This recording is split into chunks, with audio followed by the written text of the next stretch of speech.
예수의 길, 어떻게 하면 기쁘게 살 수 있을까? 아주 중요하게 이야기 나눠야 할 단어가 하나 있다. 경축이라는 단어다. 경축이라 무엇보다 삶으로 나타나는 기쁨이다. 우리는 경축하도록 부름받았다. 경축을 통해 기쁨을 실천하도록 부름받았다. 삶을 경축하는 법을 배워야 한다. 경축하는 삶은 단순히 잔치가 아니다. 그것은 매 순간이 특별함으로 하늘의 복으로 알고 감사로 올려드려야 한다는 꾸준한 인식이다. 나르시의 지적장애인들과 함께 지낼 때 나는 그들에게서 경축이 생활화되어 있는 모습을 보았다. 교회는 우리를 경축의 자리로 초대한다. 성탄절, 부활절, 사순절, 오순절 등 우리는 교회력에 따른 절기를 경축한다. 생일과 기념일과 추수감사절과 추도일로 경축한다. 우리의 삶을 경축하는 삶이다. 하지만 거기까지는 경축의 일부일 뿐이고 한 걸음 더 나아가야 한다. 경축이란 이 순간을 올려드리며 하나님의 순간입니다 라고 아뢰는 것이다. 오늘을 올려드리며 이 날은 여호와께서 지으신 날이라고 고백하는 것이다.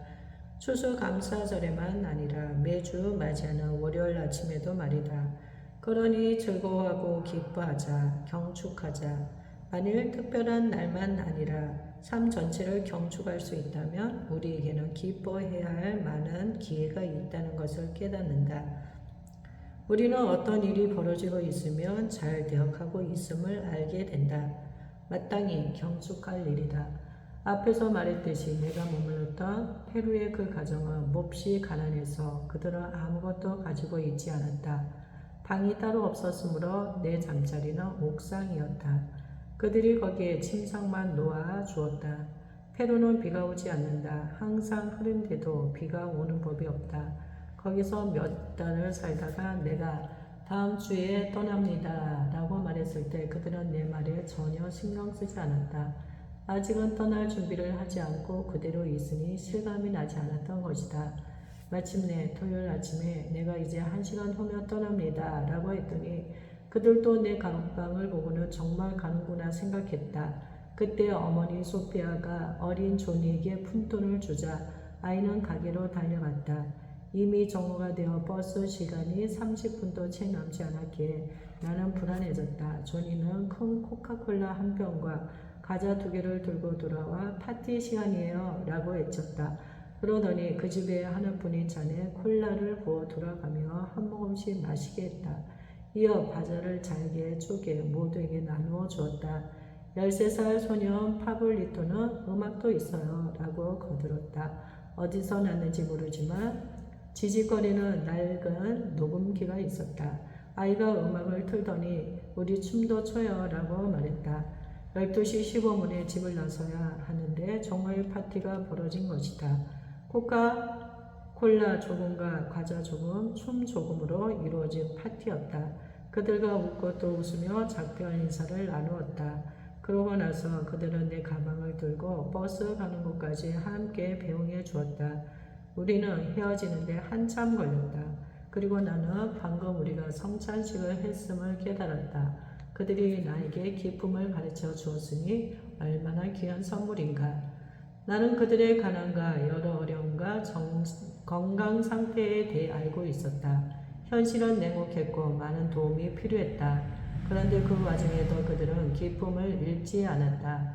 경축은 좋은 순간만 경축한다는 뜻이 아니다. 희열의 기쁨은 삶 전체를 끌어안으며 고통스러운 순간과 이별과 심지어 죽음도 피하지 않는다. 죽음을 경축함은 죽음이 바람직해서가 아니라 그것이 우리를 최종 지배할 힘이 없기 때문이다.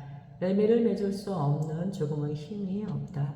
고통을 경축함은 고통이 선해서가 아니라 그 문제를 통해 기도하며 함께 우리가 떡을 뗄 수 있기 때문이다. 우리는 괴로움의 순간도 하나님께 올려드릴 수 있다. 우리는 감사로 하나님께 그 문제를 올려드린다. 경축은 감사의 표현이다. 죽음에는 우리 삶을 지배할 최종 권한이 없다. 고뇌와 고통과 시련과 전쟁도 마찬가지다. 하나님은 살아있는 자들의 하나님이시다. 너희는 생명을 얻고 더 풍성히 얻으리라. 장애인의 삶은 힘겨울 수 있다. 그런데 라디슈의 장애인들은 늘 경축하는 삶을 살았다. 그들의 집은 작은 촛불과 장식과 꽃과 노래로 가득하다. 그들에게는 생명을 주신 하나님께 감사로 올려드리지 않는 날이 하루도 없다. 우리는 경축하며 할수록 서로가 교감하고 교제를 나누고 있음을 깨닫는다. 경축 속에서 공동체가 생겨난다. 이는 우리 가운데 선포되는 하나님 나라의 첫 표시다. 경축은 웃을 때나 울 때나 생명의 하나님을 믿고 그 믿음을 실천하는 길이다. 경축하면 우리 삶의 모든 우여곡절 아래서 흐르고 있는 기쁨의 깊은 물줄기가 드러난다. 예수님은 우리에게 기쁨을 보상으로 주신다. 나중에 아니라 지금 주신다. 행복한 순간만이 아니라 슬플 때도 주신다. 기쁨은 우리 고난 속에 숨어 있으며 공동체의 삶을 통해 드러난다. 부활하신 주님을 따르는 것. 예수님을 따르는 삶에는 또 다른 측면이 있는데 지금은 당장은 조금 이해하기 힘들 수 있다. 예수님을 따르는 삶이라 2000년 전에 사신 그분을 따른다는 의미만은 아니다. 우리 가운데 이렇게 말하는 이들이 있다. 나도 예수님 시대에 살았더라면 좋았을 텐데 2000년 전이라 너무 아쉽다. 나는 인간 예수님을 상상만 해야 한다. 까마득한 옛날에 사신 분이라 만나본 적이 없으니 공상 속에서 그려볼 수밖에 없다. 그러니 나는 나사렛 예수님을 따르기 위해 내 상상력을 사용할 것이며 예수님이 그때 명하신 말씀을 지금 이 시대에 적용하여 실천해 보리라. 그러나 예수님을 따르는 삶은 그분에 대한 상상을 따르거나 그분을 꿈꾸고 막연히 떠오르는 데서 그치지 않는다. 예수님을 따르는 삶은 부활하신 주님을 따른다는 뜻이다. 우리가 따르는 그분은 역사의 주인이시고 지금 이 순간에도 우리와 함께 계신 주님이시다. 이는 감상적 기억도 아니고 잘 알지도 못하는 사람에 대해 떠올리는 경건한 감정도 아니다. 지금 여기에 우리와 함께 하시는 그분이 우리를 인도하신다. 우리 가운데 주님으로 정말 임재하시는 그분이 우리를 이끄신다. 죽음에서 부활하여 주님이 되신 그분은 모든 시대 모든 사람을 품으시며 그리하여 지금 여기에 계시는 현재의 주님이시다. 이 차이를 이해하는 것이 매우 중요하다. 우리 집에는 내가 예루살렘에서 과 안드레이 루블요프의 그림이 있다. 부활하신 주님을 그린 그림이다. 그냥 나사렛 예수님이 아니라 부활하신 주님이 있다.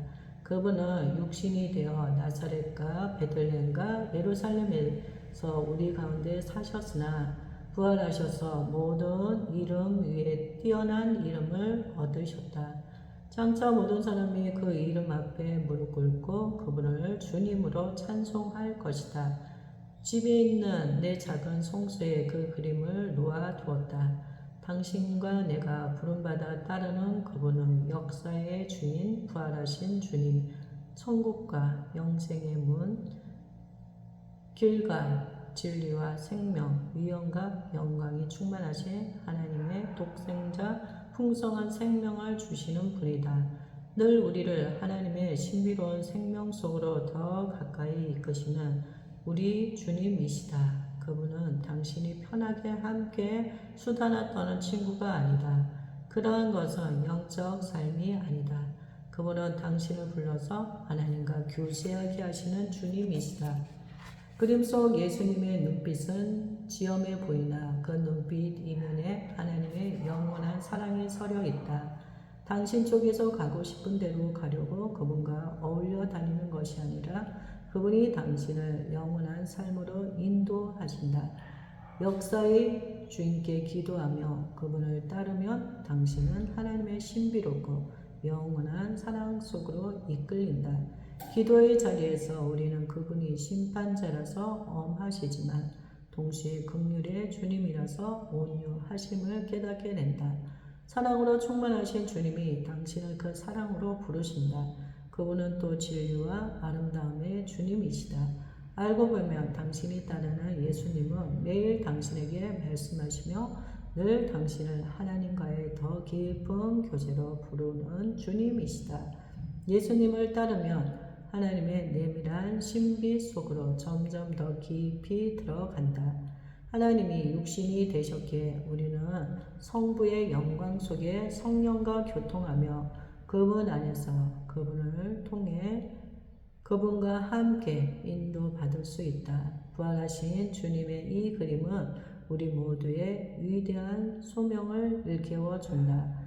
그 위대한 신비에 더 바짝 다가서라는 소명이다. 주 예수님, 바쁘고 분주한 삶 속에서 주님만을 바라보기 원합니다. 주님은 우리나라로 저를 부르십니다. 주님께 안식을 얻도록 부르십니다. 회심과 새 생명과 새 희망으로 부르십니다. 주님, 저를 이곳으로 불러주시니 감사합니다. 저를 새롭게 하셔서 저를 통해 많은 사람이 치유받고 새 생명을 얻게 하소서. 아멘.